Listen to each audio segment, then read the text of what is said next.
Last వీడియోలో మన react ప్రాజెక్ట్ని సక్సెస్ఫుల్గా సెటప్ చేసుకున్నాం కదా. ఈరోజు మన రియాక్ట్ ప్రాజెక్ట్లో ఉన్న ఫోల్డర్స్ అండ్ ఫైల్స్ ఏంటి, అవి దేనికి యూజ్ అవుతాయో సింపుల్గా చూద్దాం. First time react project open చేస్తే ఇలా చాలా ఫోల్డర్స్ అండ్ ఫైల్స్ కనిపిస్తాయి. బిగినర్గా ఉంటే అన్ని ఫైల్స్ ఎందుకు అని డౌట్ రావచ్చు. కానీ వరీ అవ్వకండి, మనం డైలీ యూజ్ చేసేవి కొన్ని ఫైల్స్ మాత్రమే. మిగిలినవి ప్రాజెక్ట్ బ్యాక్గ్రౌండ్లో వర్క్ చేస్తూ ఉంటాయి. ఫస్ట్ నోడ్ మాడ్యూల్స్ ఫోల్డర్ చూద్దాం. ఇక్కడ చాలా ఫైల్స్ ఉంటాయి కదా, ఎందుకంటే మన ప్రాజెక్ట్కి కావలసిన ప్యాకేజెస్ అన్నీ npm ఇన్స్టాల్ చేసినప్పుడు ఆటోమేటిక్గా ఇక్కడికి డౌన్లోడ్ అవుతాయి. కాబట్టి ఈ ఫోల్డర్ని మనం క్రియేట్ చేయాల్సిన అవసరం లేదు, ఎడిట్ చేయాల్సిన అవసరం కూడా లేదు. నెక్స్ట్ పబ్లిక్ ఫోల్డర్ చూద్దాం. వెబ్సైట్కి డైరెక్ట్గా యాక్సెస్ అవ్వాల్సిన ఫైల్స్ అన్నీ ఇక్కడ ఉంటాయి. ఎగ్జాంపుల్కి ఫేవికాన్, వెబ్సైట్ లోగో, robots.txt ఇలా పబ్లిక్ ఫైల్స్ అన్నీ ఈ ఫోల్డర్లో ఉంటాయి. ఇప్పుడు ఎస్ఆర్సి ఫోల్డర్ ఓపెన్ చేద్దాం. రియాక్ట్ ప్రాజెక్ట్లో మనకి మోస్ట్ ఇంపార్టెంట్ ఫోల్డర్ ఇదే.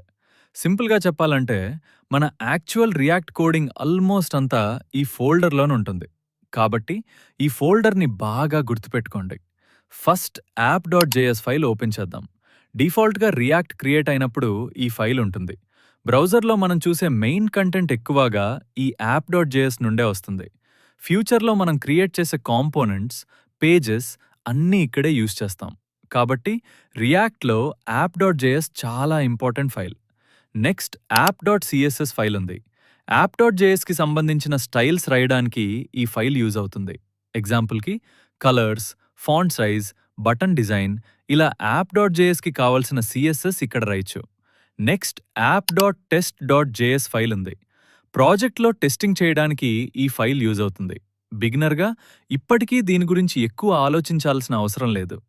నెక్స్ట్ index.js ఫైల్ ఓపెన్ చేద్దాం. రియాక్ట్ అప్లికేషన్ స్టార్ట్ అయినప్పుడు ఫస్ట్ ఎగ్జిక్యూట్ అయ్యే ఫైల్ ఇదే. సింపుల్గా చెప్పాలంటే రియాక్ట్ యాప్ని బ్రౌజర్లో డిస్ప్లే చేయడం ఈ ఫైల్ రెస్పాన్సిబిలిటీ. తర్వాత index.css ఫైల్ ఉంది కదా, ఈ ఫైల్ ప్రాజెక్ట్ మొదనికి అప్లై అయ్యే కామన్ CSS ఇక్కడ రాయొచ్చు. ఎగ్జాంపుల్కి body background, default fonts, common styles ఇలా గ్లోబల్ CSS ఇక్కడే ఉంటుంది.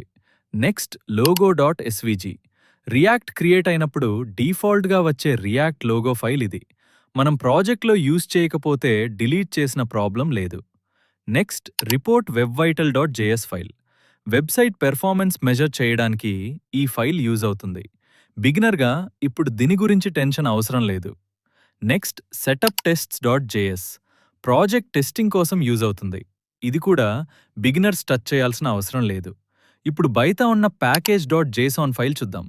రియాక్ట్ ప్రాజెక్ట్లో ఇది చాలా ఇంపార్టెంట్ ఫైల్. ప్రాజెక్ట్ నేమ్ ఏంటి, ఏ ప్యాకేజెస్ ఇన్స్టాల్ చేసాం, ఏ స్క్రిప్ట్స్ రన్ అవుతాయి, ఇలా ప్రాజెక్ట్ డీటెయిల్స్ అన్నీ ఇక్కడే ఉంటాయి.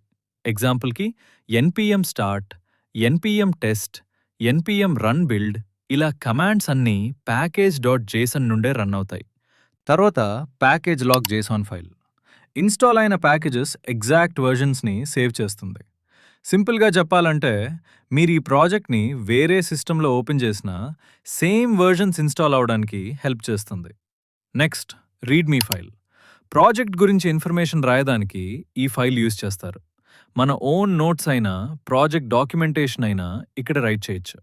సో బిగినర్గా మీకు ఇప్పుడు ఎక్కువగా గుర్తుండాల్సిన ఫైల్స్ ఏంటి అంటే SRC folder, app.js, app.css, index.js, index.css, package.json. మిగతా ఫైల్స్ గురించి ఇప్పుడు ఎక్కువ ఆలోచించాల్సిన అవసరం లేదు. రియాక్ట్ నేర్చుకుంటూ వెళ్ళినప్పుడు ఆటోమేటిక్గా ప్రతి ఫైల్ పర్పస్ మీకే అర్థం అవుతుంది. నెక్స్ట్ వీడియోలో అసలు JSX అంటే ఏంటి, జావా స్క్రిప్ట్ ఫైల్లో HTMLలో కోడ్ ఎందుకు రాస్తాం, అది ప్రాక్టికల్గా చూద్దాం.